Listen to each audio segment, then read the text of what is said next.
Yo, what's going on, guys? Arekkz here, welcome back to another Division 2 video, and today we are once again talking about weapons. Following on from the most recent weapon ANNEX, which I covered on the channel. If you guys haven't seen that, you can find that video linked down below. But yesterday there was a state of the game, and in that, Yannick and Thailander spoke about weapons in more detail. They spoke about exotics, they spoke about new talents, and they shared some information on some new systems that are really cool, really exciting, and are going to fundamentally change the way that we think about our builds. So in this video, I want to go over all the information in case you missed it. However, just before I get started, as a very quick reminder, don't forget we also have a giveaway running right now for a load of really awesome HyperX products, a headset, some earbuds, and their brand new keyboard. So if you guys want to enter that, click the link in the description box down below. Now, to begin with, as mentioned, the weapon ANNEX dropped the other week, and it basically gave us a little bit more information on how weapons will work in Division 2, some of the ways they've changed. They spoke a bit about exotics, about talents, about mods, and about grenades. So if you guys have missed any of that, then do be sure to check out the video, or of course the post itself. But today, I want to speak slightly more specifically about the things mentioned in the state of the game. They did, to begin with, start by recapping the addition of a new weapon category, which is just straight rifles. For those of you guys that have played Division 1, then you'll know that typically there were assault rifles, and there were also marksman rifles. But then within that category, there were some weapons that were sort of dropped in there that didn't necessarily fit. So the introduction of this new third rifle class is basically designed for those sort of burst fire weapons, semi-automatic things. The idea behind that being that now there's a new weapon category, they can make talents and perks specifically for those types of weapons, as opposed to, say, in the past, if you had like a semi-auto weapon but it had a talent that was clearly made for an automatic weapon, then you couldn't really get the most value out of it. So that's one thing they mentioned. They kind of sort of gave that as a quick recap just for those people that might have missed it. But the big important stuff came when they started speaking about exotics. So first and foremost, exotics in the Division 2 are going to be fundamentally different. They are going to be a lot more unique. They're going to have more stories to tell. They're not just going to be these sort of niche weapons that, you know, have like a chrome paint job that looks slightly flashy and have like some interesting talents. They want them to be a lot more meaningful this time around. So visually, you'll see them and they'll stand out a lot more. They'll have their own kind of lore. They'll have their stories to tell. But what they also want to do is make them a little bit more powerful this time around. But in order to do that, they had to make a few changes. So in the Division 1, if you've got an exotic weapon, exotic gear, you could equip as much of it as you wanted.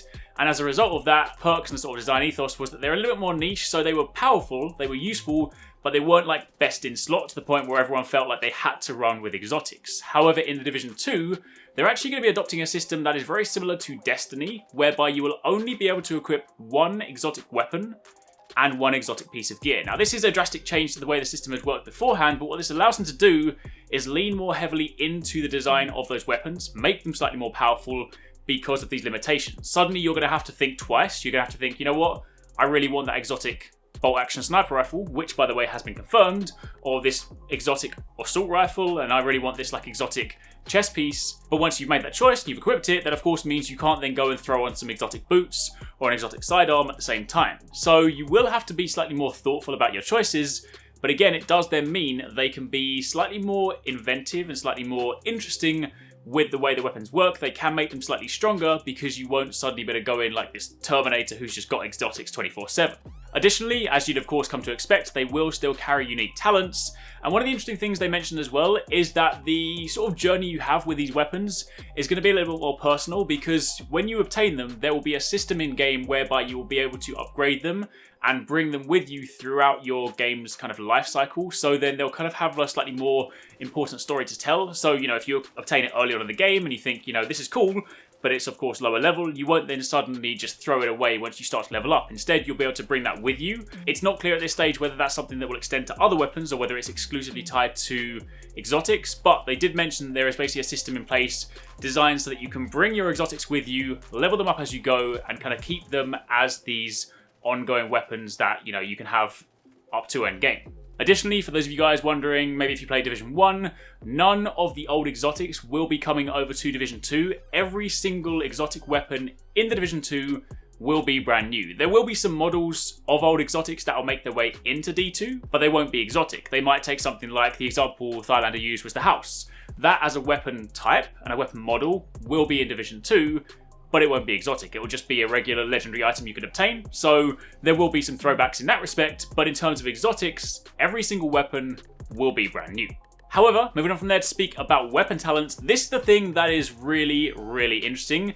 There's some information here that is going to, as mentioned, fundamentally change the way we think about our builds. Now, if you guys saw any of the gameplay coming out of E3, you'll remember that all the weapons and all the gear was legendary, so predictably, all those weapons only had one talent. But that is, of course, not indicative of all types of weapons in the game. If you've played Division 1, you'll know that depending on the rarity, you have different numbers of talents on your weapon. And that too extends into the Division 2. So in the state of the game, they gave us a better idea by explaining how a high-end weapon might look when you start to progress into endgame. They themselves will carry 3 talents, as you would expect, but the way talents work this time round is a little different. They will still be randomly rolled, so of course you will still have the option to continue searching for that god roll weapon, so to speak, but this time around the talents fall into one of 3 categories. Every single high-end weapon will have 1 talent in each of these categories. The first one is what they're referring to as an active talent. This is basically a talent that is triggered through gameplay. It might be something like landing headshots, shooting an enemy that's on fire, shooting an enemy that is maybe, I don't know, stuck in a trap. Basically, these will be talents that will have an augmented UI element on screen that will kind of indicate how soon till it procs, and you'll actually be able to visibly see this happen. So essentially, it's a talent that is tied to specific actions in gameplay. So they're your active talents. Following on from there, you then have what is referred to as a characteristic talent. Now, this is something that is slightly more relating to the weapon itself, like how it feels, how it handles. These could be things like stability talents, range talents, things that basically infer the way that the weapon will behave. And the reason they wanted to put this in as a fixed category is because in the Division 1, those talents existed, but no one would ever really take them over something like brutal or deadly or something like that. So by having it as a staple for all weapons, it then means you have a talent that leans slightly more into the way that the weapon behaves. So that is the second pillar. And the third one is really interesting. This is a holstered talent that will only actually take effect when you're not using the weapon. In other words, when it's holstered. Now keep in mind, you can have 3 weapons. You have your primary, your secondary, and your sidearm. And of course, given that every single weapon, assuming you're using high-end, will have a holstered talent, that then means when it comes to build diversity and sort of thinking about your builds, then you have 2 potential weapons, 2 potential talents, that can be active simply by not using the weapons. So you suddenly start thinking about things in completely different ways. You think, you know what?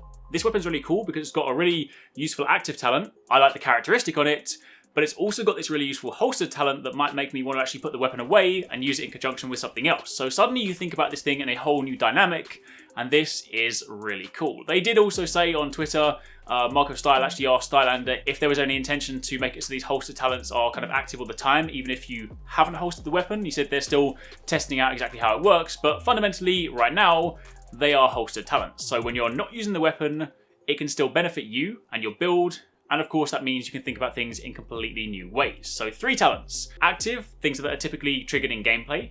Characteristic, things that effectively influence the way the weapon behaves and handles and just kind of leans into the type of weapon that it is. And holstered for when you're not using the weapon. So 3 very different pillars, all very exciting, and again, all going to fundamentally change the way that we think about our builds.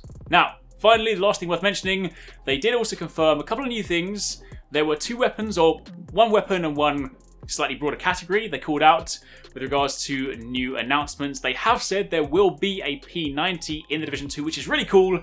I like P90s. Like anytime there's a game that has SMGs, I really like using P90s. So that is something that I'm super looking forward to. I used SMGs a lot in the Division 1, so I can definitely see myself leaning into that in the Division 2. And they did also confirm there will be an exotic bolt action sniper rifle. Apparently this is something that Hamish has been asking for a very long time. And Thylander said during the state of the game, yes, that will be a thing. No kind of specific name on that, but that is something else to look forward to. So for the time being, that is pretty much it. That's a quick update on everything they spoke about yesterday in case you guys missed it. If you have any more questions, by all means drop them down below. If you missed the weapon annex from last week, then you can check that in the description box link below. And aside from that, be sure to keep it locked for much more Division 2 coverage.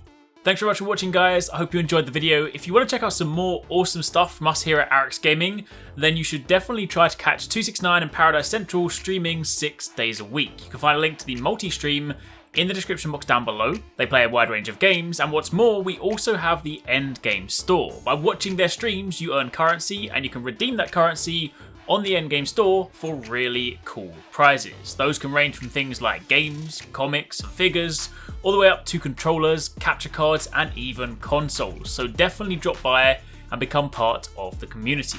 Of course, if you enjoyed this video, then make sure you're subscribed and be sure to click on that little bell icon to turn on notifications so you don't miss our next upload. You can watch more videos by clicking on the options here, but once again, thanks very much for watching, take it easy, catch you next time, peace out.